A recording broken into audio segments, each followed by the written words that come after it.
Hey guys, आप सुन रहे थे मेरे साथ हाँ ये मोहब्बत है। हाँ ये मोहब्बत है भाग 73।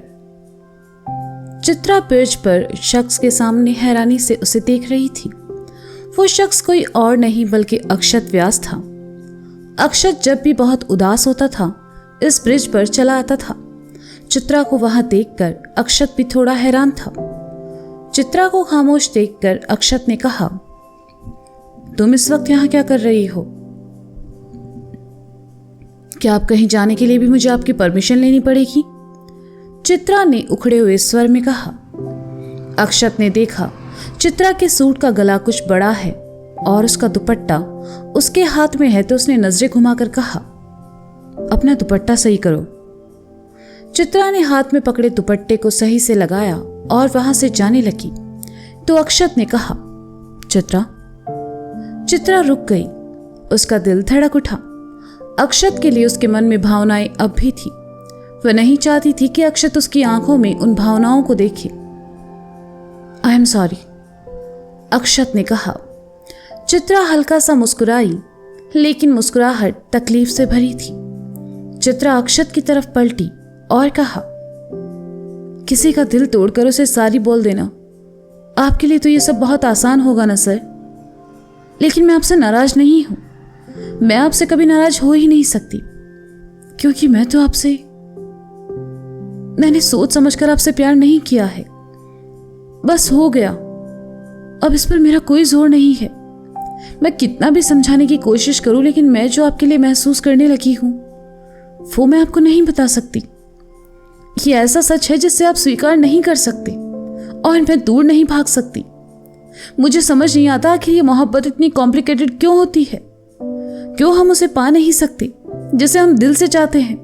क्यों वो हर इंसान हमारा दिल तोड़ देता है जो इस दिल के सबसे करीब होता है?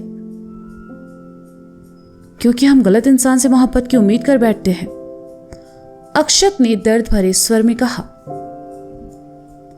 अक्षत चित्रा की तरफ पलटा और कहा, तुम्हारी मोहब्बत सही है, बस तुम गलत इंसान से कर बैठी हो। मेरे बारे में तुम कुछ नहीं जानती। बस मुझे देखा, मुझसे मिली, मेरी कुछ बातों से इंप्रेस होकर तुम मुझे पसंद करने लगी और उसे प्यार का नाम दे दिया। अगर तुम मेरी कहानी जानती तो शायद ये कभी नहीं भूल करती। आप मेरे प्यार को भूल का नाम दे रहे हैं? चित्रा ने सवाल किया। नहीं चित्रा, मैं सिर्फ तुम्हें अपनी कहानी सुनाना चाहता हूं। उसे सुनने के बाद शायद तुम अपना फैसला बदल दो, अक्षत ने कहा।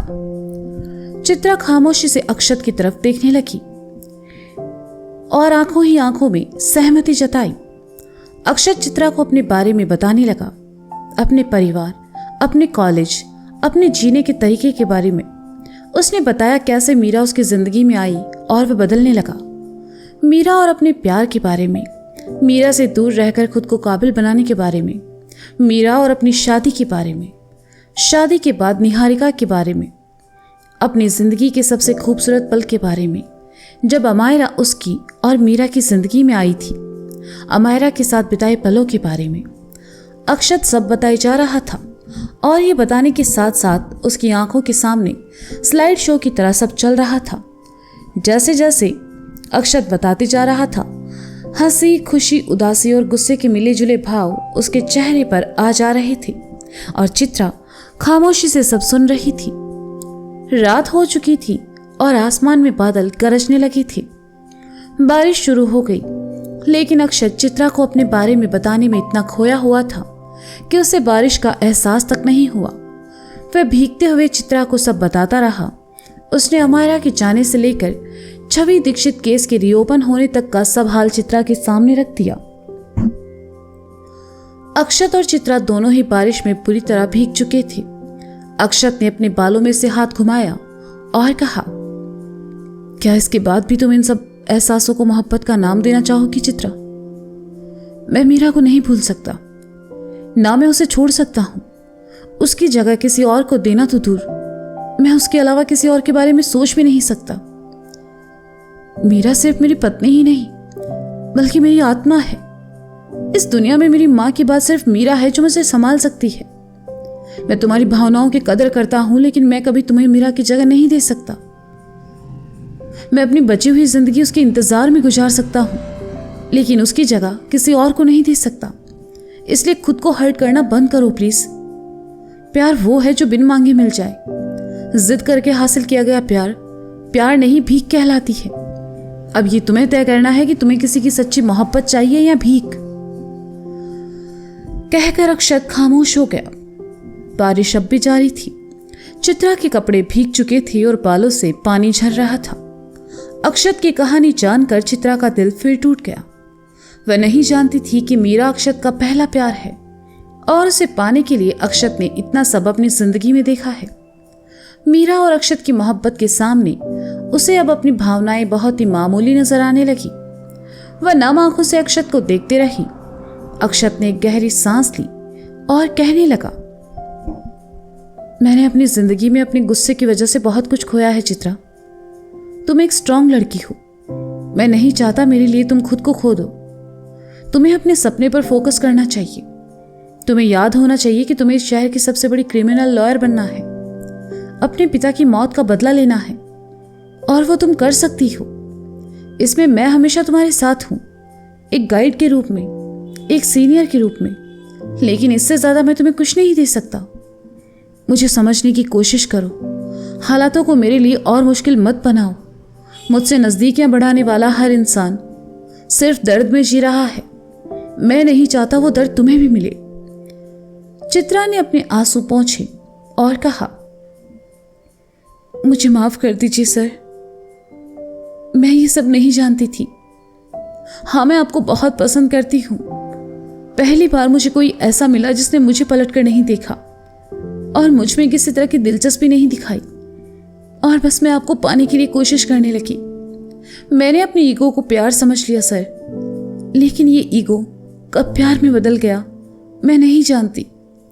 आप मुझे नहीं मिलेंगे, मैं ये जानती हूँ।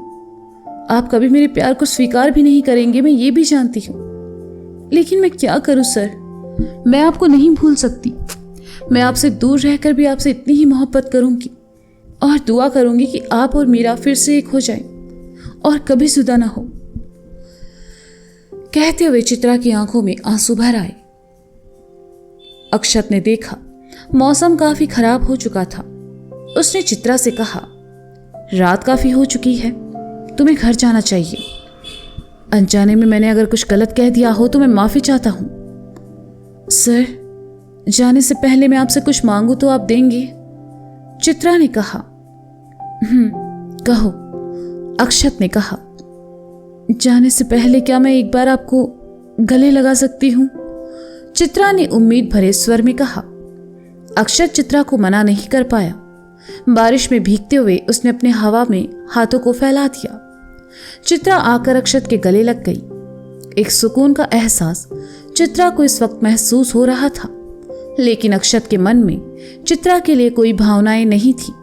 उसने अपने हाथों की मुट्ठी बांध ली और चित्रा को छुआ तक नहीं। उसके जहन में अब भी सिर्फ मीरा चल रही थी। अक्षत चित्रा से दूर हटा और उसे घर जाने के लिए कहा। चित्रा अपनी स्कूटी लेकर वहां से चली गई और अक्षत भी निकल गया। अक्षत और चित्रा की यह मुलाकात क्या रंग लाने वाली थी, कोई नहीं जानता था। देर रात अक्षत घर पहुंचा। रात के 11 बज रहे थे। अक्षत बारिश में पूरी तरह भीग चुका था, जिसकी वजह से उसे छींकें आने लगी थी। अक्षत ने गाड़ी पार्किंग में लगाई और घर के दरवाजे की तरफ चला आया। दरवाजा खुला था। अक्षत धीरे से अंदर आया। घर की लाइट सब बंद थी। अक्षत सीढ़ियों की तरफ जाने लगा तो राधा की आवाज उसके कानों में पड़ी, आशु। अक्षत रुका और पलटा तो राधा उसके पास आई और हाथ में पकड़ा कप उसकी ओर बढ़ाकर कहा, ये पी लो, बारिश में भीग कर आए हो, जुकाम हो जाएगा। अक्षत ने हाथ में कप लिया और पी लिया। अक्षत ने कप राधा की तरफ बढ़ाया तो राधा ने कहा, कपड़े बदलकर नीचे आ जाओ, मैं खाना गर्म करती हूँ। माँ, आप परेशान मत होइए, मैं खुद लेकर खा लूँगा। अक्षत ने कहा, आशु, ये सब करके मैं कभी परेशान नहीं होती। हाँ, तुम्हें खामोश देखती हूँ तो जरूर हो जाती हूँ। राधा ने उदास होकर कहा। मैं चेंज करके आता हूं, अक्षत ने कहा और वहां से चला गया। किचन में आकर राधा अक्षत के लिए खाना गर्म करने लगी। उन्होंने अक्षत के लिए गर्म चपाती बनाई और लेकर बाहर डाइनिंग टेबल के पास चली आई। बाहर आकर राधा हैरान थी क्योंकि सोमी, जीजू और अर्जुन वहां पहले से मौजूद थे। आप अभी तक सोए नहीं सोमी जी? और अर्जुन, तुम यहां क्या कर रहे हो? राधा ने हैरानी से कहा। मां, बारिश हो रही है, चाय पीने का मन किया तो बस चला आया, अर्जुन ने कहा। और सोमी जी, आपको भी चाय पीनी है? राधा ने पूछा। मैंने सोचा चाय बनेगी तो साथ में पकोड़े भी बनेंगे ही बस इस लालच में चला आया, सोमी जीजू ने खिसिया कर कहा। ठीक है, मैं बना देती हूं, राधा ने कहा तो सोमी जीजू उठे और कहा। अरे नहीं मौसी जी, आप बैठो, अपने आशु को खाना खिलाओ, चाय पकोड़े मैं बनाता हूं। राधा कुर्सी पर आ बैठी और अक्षत का इंतजार करने लगी। अर्जुन अपने फोन में बिजी था। कुछ देर बाद अक्षत कपड़े बदल कर आया और कुर्सी खिसकाकर बैठते हुए अर्जुन की तरफ देखा। इतनी रात में अर्जुन को वहां देखकर अक्षत थोड़ा सोच में पड़ा, लेकिन फिर ध्यान खाने की थाली पर जमा लिया। राधा थाली में खाना परोस चुकी थी। अक्षत चुपचाप खाने लगा। खाते हुए भी वह सिर्फ मीरा के बारे में सोच रहा था। आज अखिलेश ने जिस तरह से मीरा का हाथ पकड़कर उस पर अपना हक जमाया, मीरा का ख्याल आते ही खाना उसके गले में अटक गया और वह खांसने लगा। पास बैठे अर्जुन ने देखा तो उसने अपना फोन साइड में रखा और पानी का ग्लास अक्षत की तरफ बढ़ा दिया। अक्षत एकटक अर्जुन को देखता रहा। ये वही अर्जुन था जो बीती शाम अक्षत पर गुस्सा कर रहा था और अब एकदम से परवाह दिखा रहा था। क्या हुआ? अर्जुन ने ग्लास एक बार फिर अक्षत की तरफ करके कहा। अक्षत ने ग्लास लिया और पानी पीकर साइड में रख दिया। तू फिर से खाते हुए कुछ सोच रहा था? राधा ने सवाल किया। नहीं मां, सब्जी थोड़ी तीखी है तो बस गले में लग गई, अक्षत ने कहा और खाने लगा। सोमी जीजू गर्मा गर्म पकोड़े प्लेट में रख कर ले आए और टेबल पर रखते हुए कहा। गर्मा गर्म पकोड़े तैयार हैं मौसी जी, गैस पर चाय रखी है, वो तैयार है, क्या आप उसे छान देंगी प्लीज? हाँ, आप बैठिए, मैं लेकर आती हूं, राधा ने कहा और वहां से चली गई। अक्षत ने प्लेट में रखे पकोड़े देखे और फिर सोमी जीजू की तरफ देखा। वह समझ गया कि कुछ तो बात थी जो अर्जुन और सोमी जीजू इस वक्त जाग रहे थे, लेकिन वह सीधे सीधे दोनों से कुछ पूछ नहीं पाया। अर्जुन और जीजू पकोड़े उठाकर खाने लगे। पकोड़ों की खुशबू ने अक्षत का ध्यान भी अपनी तरफ खींचा, लेकिन जीजू बनाकर लाए थे इसलिए उसने नहीं उठाया, क्योंकि कल शाम के बाद अर्जुन के साथ वह जीजू से भी नाराज था। अक्षत को खामोश देखकर सोमी जीजू ने कहा, यार अर्जुन, इन पकोड़ों के साथ धनिया पुदीने की चटनी मिल जाती तो मजा ही आ जाता, नहीं? हाँ जीजू, वैसे उसके बिना भी ये काफी टेस्टी बने हैं, जरा चाट मसाला तो डालिए इन पर, अर्जुन ने कहा। 1 मिनट, चाट मसाला के साथ नींबू भी लेकर आता हूं, उस पर लाल मिर्च और लहसुन की चटनी, ओहो मजा ही आ जाएगा, सोमी जीजू ने कहा। असली मजा तो इन पकोड़ों में है, आज का खाना वैसे भी बहुत सिंपल बना था, अर्जुन ने कहा तो अक्षत खाते खाते रुक गया और कहा, आप दोनों यहां बैठकर चुपचाप नहीं खा सकते?